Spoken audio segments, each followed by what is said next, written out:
नमस्कार, आप देख रहे हैं खबरदार। मैं हूं श्वेता सिंह। सबसे पहले खबरों को खबरदार के लेंस से देख लीजिए। आज की सबसे बड़ी खबर है 11,000 फीट की ऊंचाई से दिया गया भारत के प्रधानमंत्री नरेंद्र मोदी का विश्व संदेश, जिसमें चीन का नाम तो नहीं लिया गया, लेकिन पीएम मोदी ने चीन को छोड़ा भी नहीं है। इस संदेश का सार यह है कि अब भी संभल जाओ जिनपिंग, पूरा लद्दाख हमारा है। आज की सुबह भारत के लिए एक सरप्राइज लेकर आई, क्योंकि पीएम मोदी अचानक लेह पहुंच गए और उन्होंने न सिर्फ देश के वीर जवानों के हौसले की हाई डोज वहां पर दी, बल्कि सैनिकों के साहस और संकल्प की शक्ति को हिमालय से ऊंचाई दी। प्रधानमंत्री मोदी ने आज जो विश्व संदेश दिया, उससे सबसे बड़ा सवाल यह उठता है कि क्या भारत चीन के खिलाफ सुदर्शन चक्र वाली नीति अपनाएगा। आज प्रधानमंत्री मोदी ने साफ किया है कि भारत बांसुरी वाले कृष्ण के साथ साथ सुदर्शन चक्र वाले कृष्ण से भी प्रेरणा लेता है, यानी भारत शांति और एक्शन दोनों के लिए तैयार है। पीएम मोदी ने चीन की उस नस को दबाया है जिससे उसे सबसे ज्यादा दर्द होता है। पीएम मोदी ने कहा है कि विस्तारवाद का युग समाप्त हो चुका है, यानी दूसरों की जमीन हड़पने की चाइनीज नीति नहीं चलेगी। जाहिर है, लेह से बीजिंग तक पीएम मोदी के संदेश के झटके महसूस किए गए। चीन के दूतावास ने कहा कि चीन को विस्तारवादी कहना ठीक नहीं है। चीन ने 14 में से 12 पड़ोसी देशों के साथ शांतिपूर्ण समझौते कर लिए हैं, लेकिन चीन की नीयत को तो पूरी दुनिया जानती है। अब सवाल यह है कि शक्ति से शांति कैसे स्थापित करेगा भारत। अच्छी खबर, पीएम मोदी गलवान की झड़प में घायल हुए सैनिकों से मिले। गलवान के बलिदान को पीएम ने प्रणाम किया। भारतीय सैनिकों के पराक्रम को किए गए इस नमन में यह भरोसा भी था कि चीन को इसकी सजा मिलेगी। आज हम भारत के 135 करोड़ लोगों को सैनिकों के शौर्य का एहसास करवाने वाली रिपोर्ट दिखाएंगे। अच्छी खबर यह भी है कि विस्तारवादी चीन पर लगातार प्रेशर बढ़ रहा है। भारत के साथ बॉर्डर पर टकराव के लिए चीन दोषी है। दुनिया पहले ही उसे कोरोना फैलाने का दोषी करार दे चुकी है। अमेरिका से दुश्मनी चीन को महंगी पड़ रही है। हांगकांग के मुद्दे पर भी पूरी दुनिया चीन के खिलाफ हो गई है। पीएम मोदी ने आज चीन का नाम नहीं लिया, लेकिन चीन की कूटनीतिक तन्हाई पर चोट जरूर की। इस चोट का विश्लेषण भी जरूरी है। चीन पर भारत के आर्थिक हथौड़े लगातार पड़ रहे हैं। अब भारत चीन से बिजली का सामान नहीं खरीदेगा। भारत हर साल 71,000 करोड़ रुपए का बिजली का सामान विदेश से लेता है। इसमें सबसे बड़ा हिस्सा चीन का है। भारत चीन से हर साल 21,000 करोड़ रुपए का बिजली का सामान खरीदता है। यह अब नहीं होगा।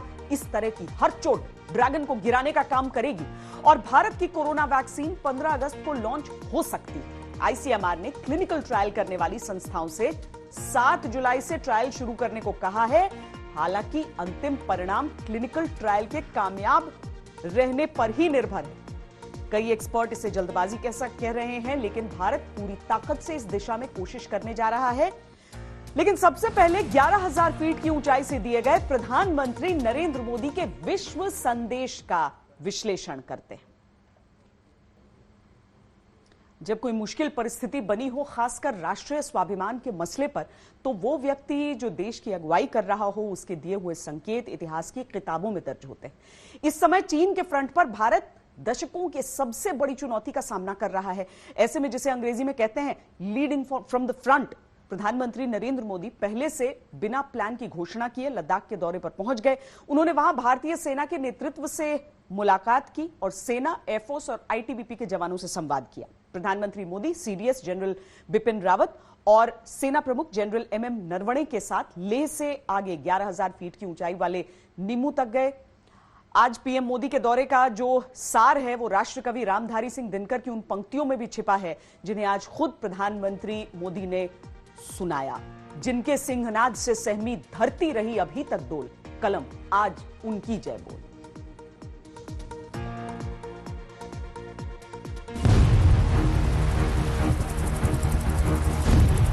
एक तस्वीर ही 1000 शब्दों के बराबर होती है।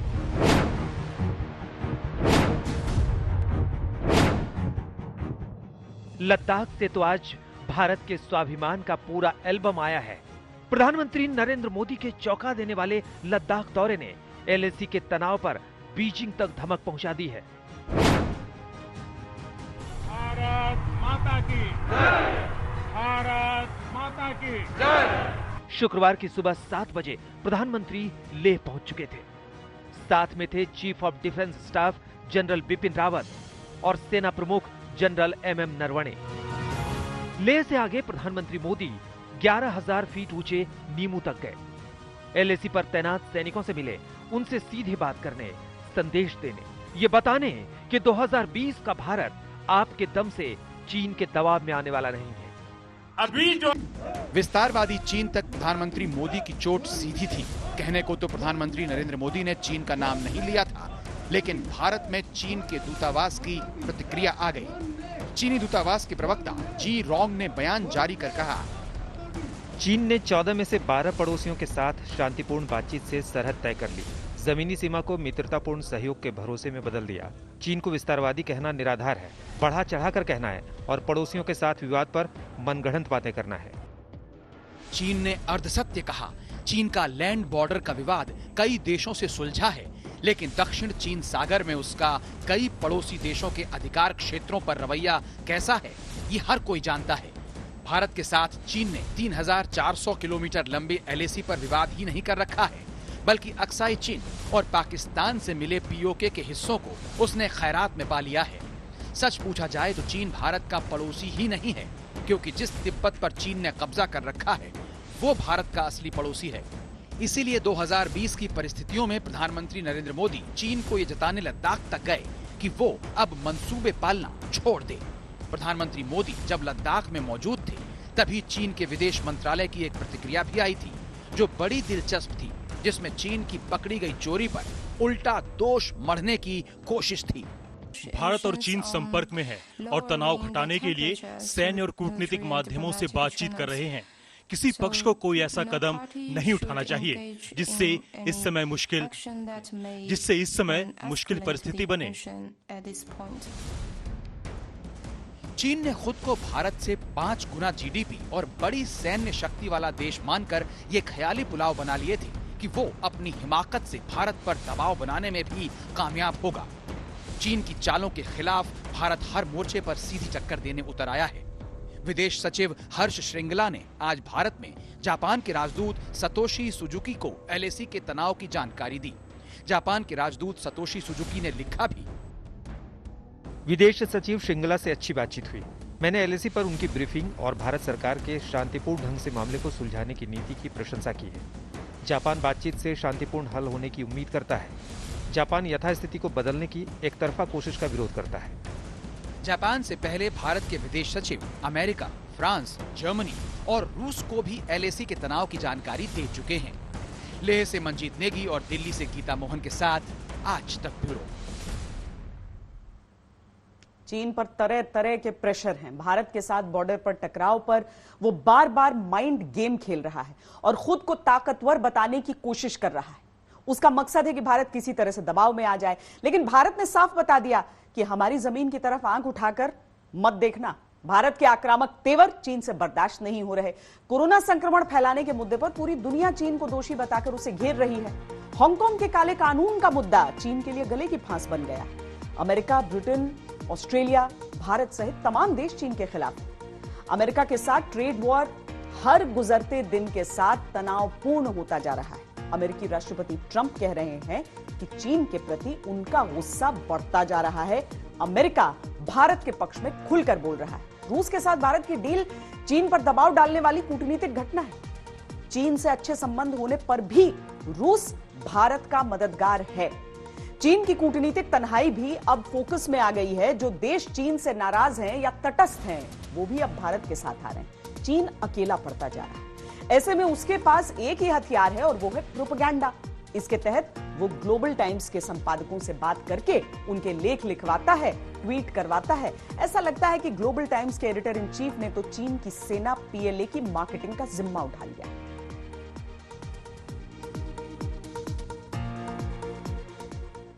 भारत ने चीन पर चौतरफा दबाव वाली रणनीति अपना ली है। एलएसी पर सैन्य तैयारी, कूटनीति के मोर्चे पर आक्रामक रुख और भारत के भीतर से चीन की कमाई पर चोट करने का प्लान। 59 चीनी मोबाइल ऐप्स ब्लॉक करने, रेलवे, टेलीकॉम, हाईवे और एमएसएमई सेक्टर्स के प्रोजेक्ट्स में चीन को बाहर का रास्ता दिखाने के इरादे के साथ साथ आज भारत ने चीन को बिजली का झटका देने वाला फैसला भी लिया। भारत ने फैसला किया कि चीन से भारत बिजली के सामान नहीं खरीदेगा। हर साल भारत चीन से 21,000 करोड़ रुपए का बिजली का सामान खरीदता रहा है। लेकिन अब नीति बन गई है कि चीनी कंपनियों को बाहर का रास्ता दिखाया जाएगा। चीन अब तक भारत के 71,000 करोड़ के बिजली उपकरणों के आयात में सबसे बड़ा हिस्सा रखता था, लेकिन चीन ने भारत के साथ व्यापार का यह मौका गंवा दिया। चीन के साथ पाकिस्तान के भी बिजली उपकरण भारत नहीं खरीदेगा। अभी देखिए, ये पूरी हमारी जो आयात है वो 71,000 करोड़ थी 18-19 में, और उसमें से 21,000 करोड़ का भी चीन से थी, और ज्यादातर जो सामग्रियां आयात हुई वो भारत में बनती हैं। भारत में उसकी मैन्युफैक्चरिंग कैपेसिटी है। तो आत्मनिर्भर हम ऑलरेडी हैं। हम कन्वेंशनल पावर की बात कर रहे हैं, आत्मनिर्भर हम ऑलरेडी हैं। सिर्फ 5 आइटम ऐसे हैं जो हाई टेक्नोलॉजी हैं, जैसे HVDC वगैरह, जो कि यहाँ नहीं बनते हैं। उसका भी हम फेज मैन्युफैक्चरिंग प्रोग्राम यहाँ चालू करने वाले हैं। बाकी सारे आइटम्स जो इंपोर्ट हो रही है यहाँ बनते हैं, और उसको इंपोर्ट करने का कोई तुक नहीं। ये कन्वेंशनल पावर हुआ। LAC पर धोखा देने वाला चीन अब भारत पाकिस्तान बॉर्डर पर भी चालबाजी कर रहा है। सूत्रों के अनुसार चीन POK में न सिर्फ सुरंग बना रहा है, बल्कि एडवांस ड्रोन और हथियार भी सप्लाई कर रहा है। चीन की हालत ऐसी हो गई है कि उसे भारत से लड़ने के लिए आतंकियों की जरूरत पड़ रही है।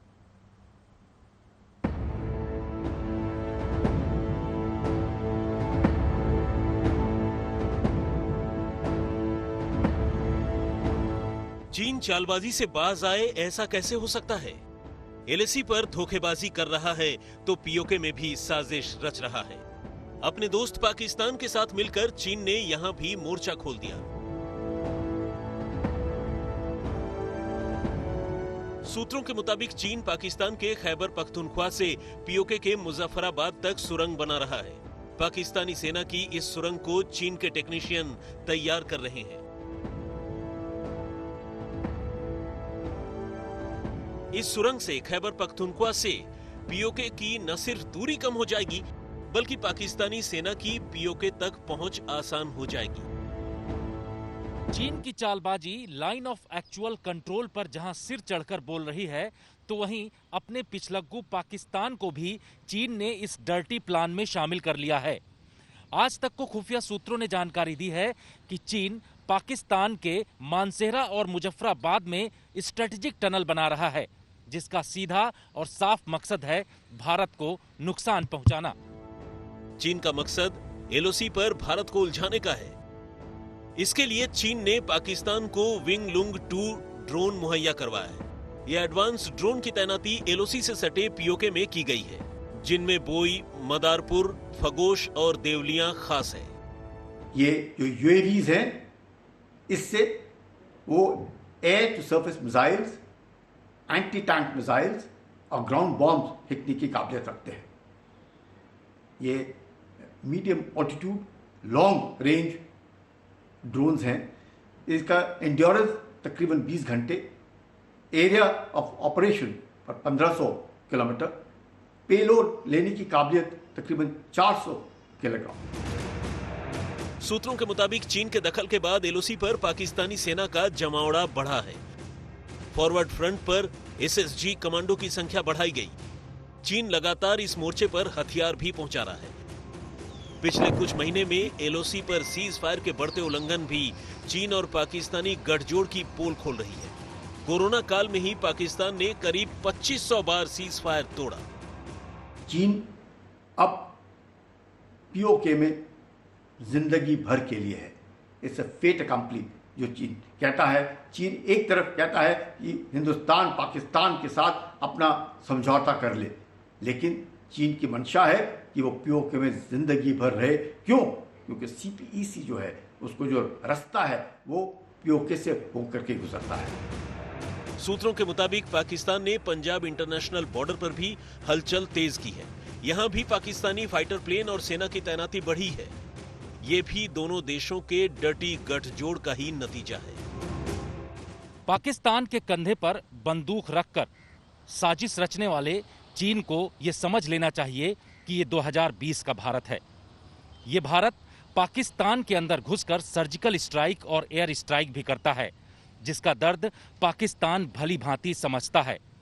ऐसे में चीन के रहमो करम पर चलने वाले पाकिस्तान की पीओके की साजिश को एक बार फिर भारत की सुरक्षा एजेंसियां नाकाम करेंगी।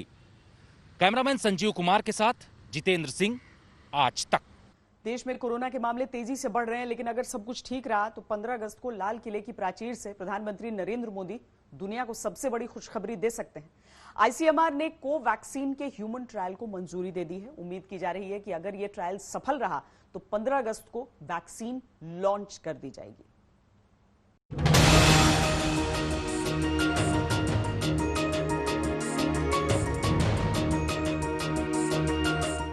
दुनिया में आतंक मचाने वाले वायरस का अंत करीब आ गया है। कोरोना का खौफ अब खत्म होने वाला है। दुनिया भर में तबाही मचा रहे वायरस के खात्मे की तैयारियां जोरों पर है। जहान भर के वैज्ञानिक वायरस से बचाने वाली वैक्सीन की खोज में जुटे हैं, लेकिन भारत ने बाजी मार ली है। अगर सब कुछ ठीक रहा तो 15 अगस्त को वैक्सीन लॉन्च हो सकती है। फार्मास्यूटिकल कंपनी भारत बायोटेक ने कोवैक्सीन तैयार की है। हाल ही में कोवैक्सीन को ह्यूमन ट्रायल की इजाजत मिली है। आईसीएमआर के महानिदेशक डॉक्टर बलराम भार्गव ने विभागीय चिट्ठी में कहा है कि 7 जुलाई से इस वैक्सीन का ह्यूमन ट्रायल शुरू होगा, जिसमें देरी नहीं होनी चाहिए ताकि इस वैक्सीन को 15 अगस्त को पब्लिक के लिए लॉन्च किया जा सके। ये वैक्सीन भारत बायोटेक और आईसीएमआर ने मिलकर तैयार की है। खबरदार में आज के लिए इतना ही। देश और दुनिया की बाकी खबरों के लिए आप देखते रहिए आज तक।